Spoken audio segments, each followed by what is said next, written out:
So I think this is something that I need to hear again, as well as share with somebody who really needs to hear this message. But the message is, if you are looking at your circumstances and what's in front of you, the relationship you're unhappy with, the job you're unhappy with, not having the resources you want, different things that you consider mistakes, just remember that every single circumstance you go through is something that helps you define what you want and how to ask for it, because you're not going to be able to ask for something you don't know how to define.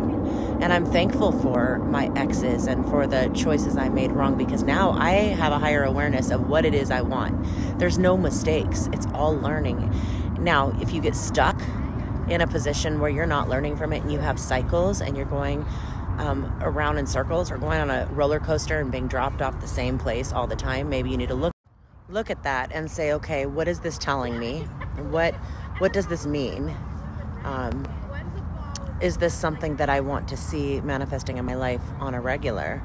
But just be encouraged and excited, because the situation right now is only a result of the thoughts and the actions from before. So you're at a place of the beginning of what's next. And all you have to do is change what you're doing, because what is that? The definition of insanity is doing the same thing over and over, expecting a different result.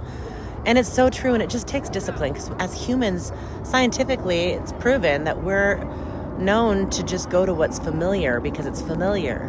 But growth only comes when you're stepping into a place of being a little bit uncomfortable. So you don't have to do the heavy workout, but just do something a little uncomfortable. And be encouraged that your circumstances now do not determine your future.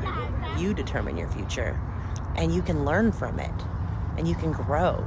And it kind of just starts with your mind. And whenever you're in a really crappy mood or you're feeling bad, you just need to recognize that you have to switch your thoughts and choose joy and choose the right thoughts. And maybe that means you need to turn on a radio or YouTube or turn on TV if you have to, or go get yourself busy, because the idle mind, seriously, is the devil's playground.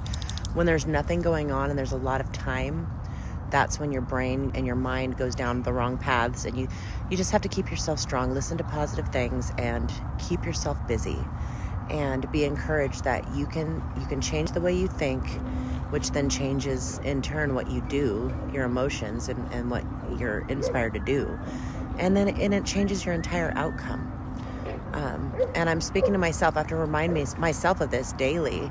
That's why even biblically they say to, renew your mind and spend time with God and in meditation and prayer, because when you do that, it clears you of the chaos. And actually doing it first thing in the morning, being raised Christian, that was what was taught to me.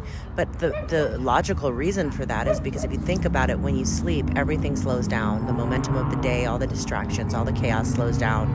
And when you first wake up, especially early, before anything happens, you have the most clear state, and you'll be able to hear impulse and hear the spirit, and have a better start. So I encourage you to start your day that way. Put your phone, don't look at any messages until you've at least spent 10 minutes just laying there. Set your alarm for 10 minutes early and wake up and go, I don't have to get up for 10 minutes, and just lay there. That's a really good gratitude.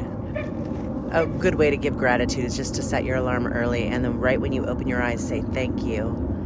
I don't have to get up for 10 minutes. Thank you so much, God, universe, source, whatever you want to call him. I'm so grateful that I can just lay here for 10 more minutes. I'm so thankful for my pillow.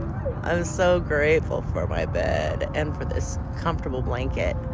Just the simplest things to be thankful for starts you on this path of a positive momentum, and then you'll notice your day goes way better. And so right after that 10 minutes, put something on YouTube that's positive and say, I'm going to spend 15 or 20 minutes listening to something motivational, or a preacher, or a motivational speaker. Then you can check your messages. It's a trick, and it works. I promise you. Do it for 2 weeks and test it. You'll see things just start opening up for you. It's powerful.